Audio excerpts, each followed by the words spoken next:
This is part 2 of my fascinating interview with the late and great J.B. Ross, attorney to many, many of our stars that we know today. I hope you enjoy it.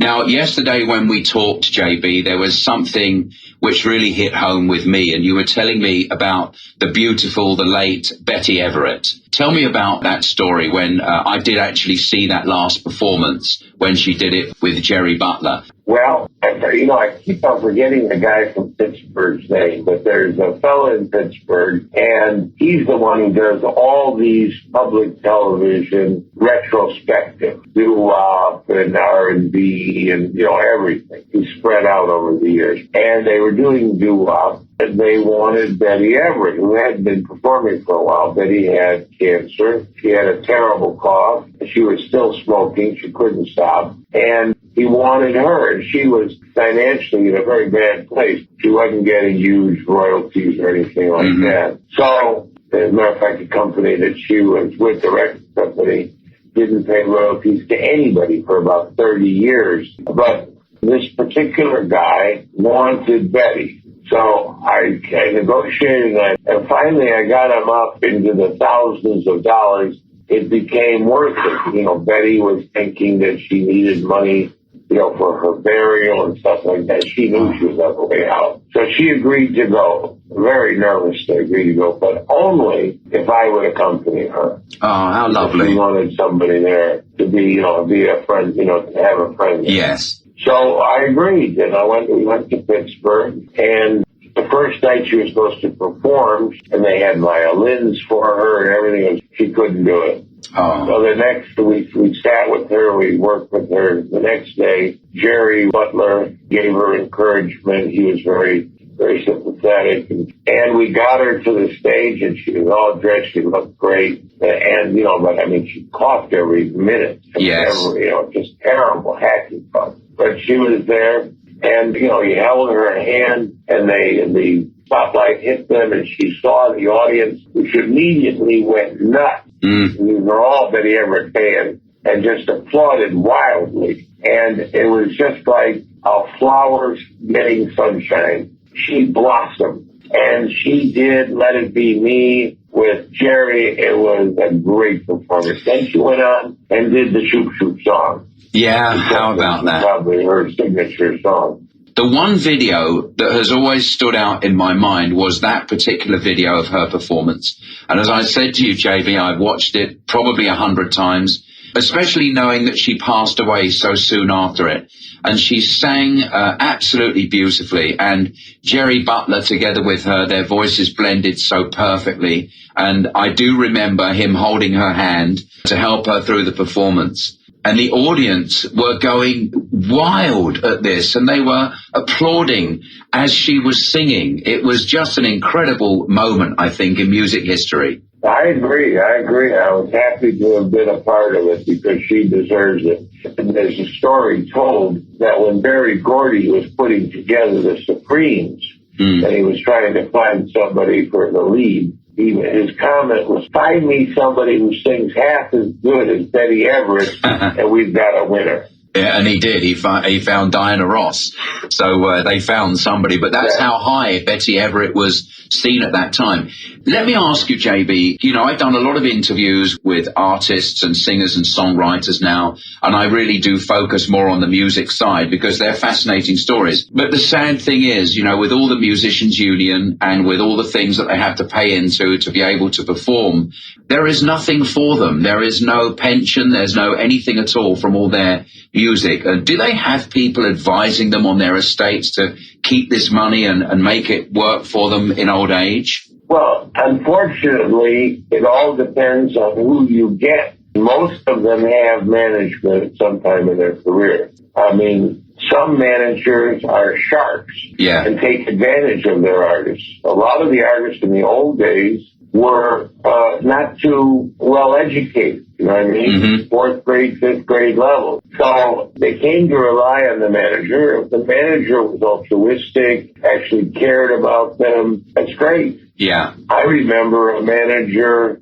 And he was actually a bigot. Mm-hmm. And, could care less. But, this was his meal ticket. And so he dealt with it. And unfortunately, the guy had no education. He didn't realize how he was being ripped off. Yeah. Eventually, it was resolved in litigation sometimes later. But meantime, this guy was living off the money that the artist should have been getting. On the other hand, you have the Sid Seidenberg story, where the guy essentially enters into a business marriage, and the guy devotes his life to creating the star that Bibi became. Yes. It's just the luck of the draw and your ability to ascertain who's on the level, who's for you, and who is against you. I mean, when I started practicing law in Chicago in the entertainment area, there were 4 lawyers doing this. Mm. Now in Chicago, we've got about 50. Yeah. And I would say of the 50, 20, 25 of them are really good. Yeah. You know what I mean? But that means in a town that's not known for its entertainment, like LA and Nashville and New York, people are making a living. Well, Chicago is the home of the blues, and one of my interviews with Bonnie McEwen, she works for you, was about her program to try and teach blues into schools, and obviously as an extracurriculum activity. And I wished her well with it, and we did a great interview. And I said to her, the curriculums don't include music, yet when you're at school and when you leave school, music is the biggest thing in any kid or grown-up's life. They listen to it all the time. And a piece of music, as you know, JB, will take you back to a very, very specific snapshot of your past, a scene, a place, a time. There's nothing in the world that can do that except music. So it's vitally important. And I'm very happy to have met with you like this, to do this interview, especially about the good work that you're doing. But somebody has to look after their interests, and all they have is their talent. People are happy to watch them, but they have to be paid. They have to be making a living. And I'm going to put this out, and we're going to have the interview on my YouTube page. I'm going to link it to some of your interviews. I saw the one with Benny King and the one with James Brown. I watched that. Fascinating interview. You're a good interviewer, JB. Lawyers have to be. I guess they do. You never really think of them as interviewers, but they are. We gotta find out the who, what, why, how, and when. Yeah. In order to be able to do it right, because the other lawyers are just as sharp, and they're trying to beat you. So you can't have any surprises. Hundreds of court dates have you done, or too many to mention? Oh, you mean court appearances? Yeah. I mean, I've done real estate closes, I've done wills, I've done civil suits, criminal cases. I even did. When it comes to my artists, I try to talk them into going to the best that are around, but some of them insist that I have to do it. So I do what I have to do. I mean, I handle publishing for some people. And, my big thing is negotiation. I taught for 10 years on a graduate level on how to negotiate. I don't use the Trump style of intimidation. I use the win-win style. And the win-win style promotes a relationship for the future. That's right. Whereas the intimidation style is, you'll never deal with that person again. And you never know when your paths are going to cross again. You never know that. I've found the older I get, JB, that the smaller the world becomes. Conversations with people like you leads to conversations with other people, and it comes right back to people that you both know. And they say there's 6 degrees of separation. I think in a lot of cases it's a lot less than that. And really, JB, it was an absolute pleasure meeting with you and talking with you. What a fantastically interesting person you are. You're a heck of an interviewer yourself. Believe me, I appreciate it. Well, thank you. You got a lot out of me that I was going to keep for my book. Well, no, let's just finish off on the book. Now, you're writing a book about all the things you've done. Do you have a title for it? See, I think I call it The Confessions from the Edge of Show Business. That's a great title. When do you think it will be finished? Well, I'm 90% done now. I just, I'm adding some of the artists, who unfortunately just can't find anybody interested because, the lawyers these days, they want $50 an hour, Oh, my. If it ever gets out, you got it. And look, if you're ever in Chicago, let me know in advance. We'll get together. Absolutely. So this was my interview with J.B. Ross. J.B. Ross, the rapping lawyer from Chicago, handled many, many estates of some of the most famous blues and musicians around the USA, still working for looking after their interests. And I have to say, JB, thank you so much on all of their behalf for the work that you do. Someone has to be good at what they do, and that's definitely you.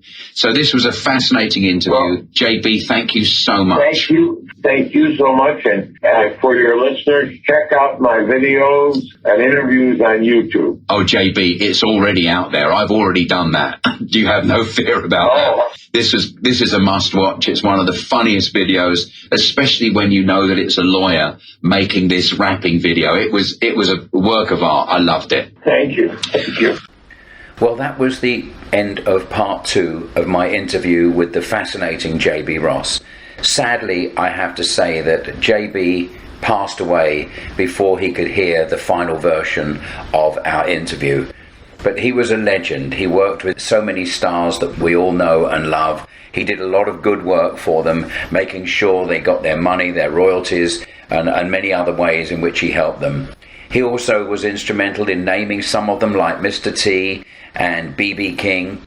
And it was my pleasure to have interviewed him, keeping his story alive with all of you. I hope you all enjoyed it. This was Tony Moore saying goodbye.